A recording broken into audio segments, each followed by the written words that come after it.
na nga mga chong, marami tayong PBA updates. Si Justin Brownlee ba ang magiging naturalized player ng Gilas this upcoming Olympic qualifying tournament? Coach Tim Cone, bakit sinabing hindi kontento sa Barangay Ginebra? Ngayong conference nga mga chong ay kasalukuyang may kartadang 3 wins at 1 loss record ang Barangay Ginebra. Pero kahit na ganon ay hindi nga kontento itong si Coach Tim Cone sa ipinapakitang performance ng kanyang koponan. Ayon nga kay Coach Tim sa press con interview nung tanungin kung ano ang insight nito sa mga nakalipas na laro ng Barangay Ginebra. At ang sagot nga ni Coach Tim ay win is a win. Pero hindi nga daw siya kontento sa ipinapakitang performance ng kanyang koponan, especially sa kanilang mga nakalipas na laro dahil palagi nga daw silang kinakapos kapag pumapasok ang 4th quarter. Kung magpapatuloy nga daw na ganyan ang kanilang performance ay mahihirapan nga daw sila na madepensahan ang kanilang kampyonato. Kinakailangan nga daw nilang maayos yung kanilang execution of plays para makaiwas sa turnovers. At isa nga daw sa dahilan ay nag-a-adjust daw yung Barangay Ginebra sa bagong rule ng PBA na hindi na po pwedeng tumawag ng timeout yung kanilang mga players.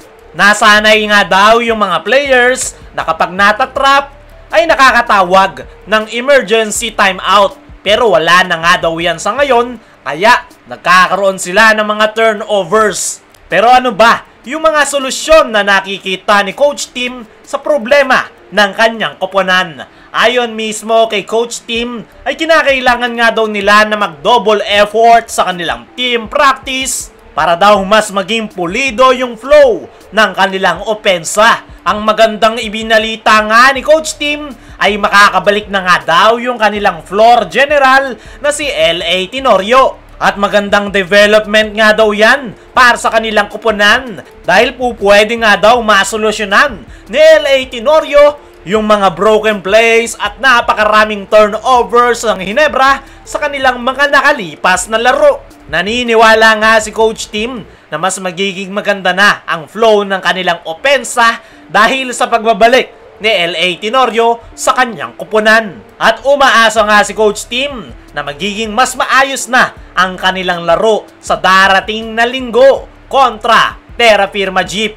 Mabuti na lang daw ay meron silang sapat na panahon para makapag-adjust at ayusin yung mga problema nila sa kanilang mga nakalipas na laro. Para sa akin mga chong, ay okay naman yung ipinapakita ng Barangay Ginebra.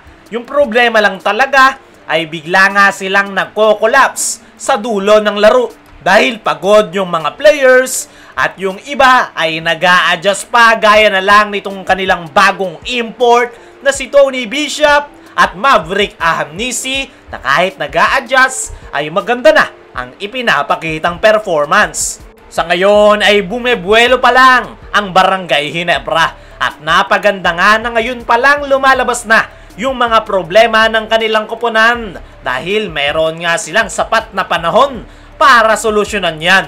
At tingnan na lang natin yung mangyayari sa mga susunod na mga araw. Sa kabilang banda, si Justin Brownlee ba ang magiging naturalized player ng Gilas this upcoming Olympic qualifying tournament?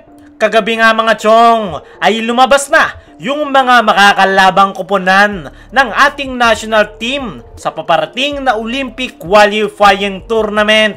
Nasa Group A nga yung Gilas Pilipinas kasama ang Georgia at ang number 8 world ranking na Latvia. Ngayon nga na alam na yung mga makakalaban ng Gilas sa Olympic qualifying tournament ay maraming tanong ang naglalabasan ngayon. Gaya na lang kung sino nga ba yung mga players na maglalaro at sino yung magiging naturalized player ng Gilas Pilipinas. Para sa akin mga chong, ay mas magandang yung lineup ng Gilas last FIBA World Cup, yun na lang yung maglaro this upcoming Olympic qualifying tournament. Meron na nga silang chemistry at hindi na masyadong magkakaroon ng problema dahil nakasama na nila yung isa't isa. Pagdating naman sa magiging naturalized player ng ating national team, ay dito nga medyo magkakaproblema ang Gilas Pilipinas.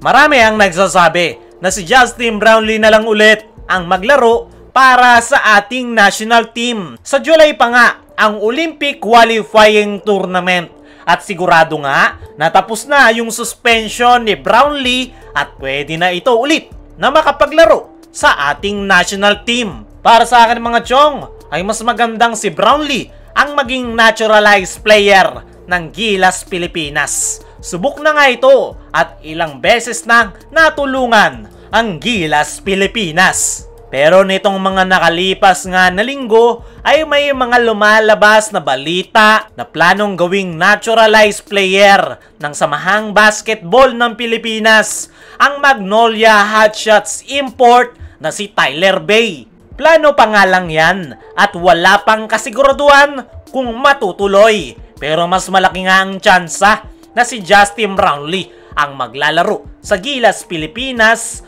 once na umokay na ang kanyang sitwasyon at wala itong injury na nararamdaman. Pero antabayanan na lang natin ang magiging announcement ng Gilas Pilipinas.